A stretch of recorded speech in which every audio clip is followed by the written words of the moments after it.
but with my grandfather, he taught me a lot about the importance of education.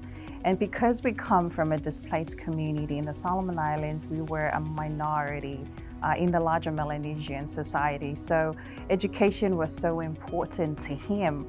And so at a very young age, we were forced to sort of like pursue education as a priority in our lives. And at that stage, I did not understand what poverty was, but I think the basis of where we were then, education he saw was a key out of it. So that pretty much really shaped my journey as a young Gilbertese woman. And so I always pursue education with curiosity, sometimes with fear, but most times with courage. So my student experience here when I first enrolled at East West Center, it was a new space. Physically, the environment was very different from Fiji, where I spent most of my graduate years. Culturally, it was also very different. But over the years, I met others who were also strangers in the space, and by living together, by cooking together, by hanging out together, we kind of form a community as well as a network of friends.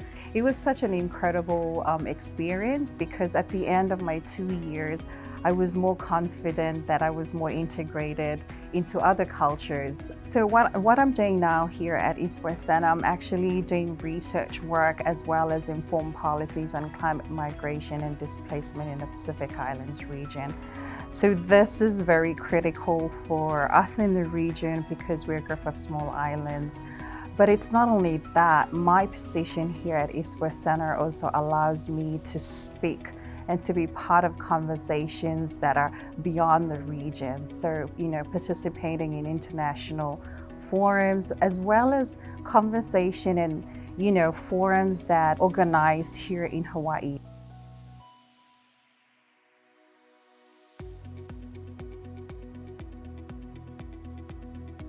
I'm grateful to East West Center because it does provide the space for me to be able to do this, to interact with the students after work hours, but also over weekends.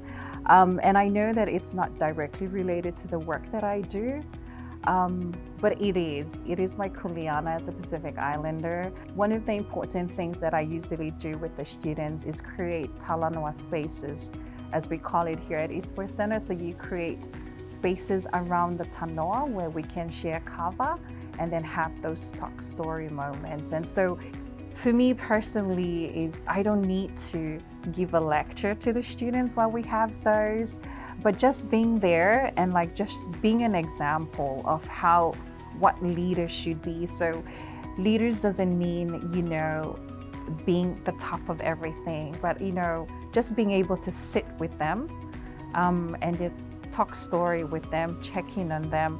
I feel like that's sort of one of the areas where you can equip and encourage and also empower students informally, but that would have a bigger influence in their studies and what they want to pursue in life.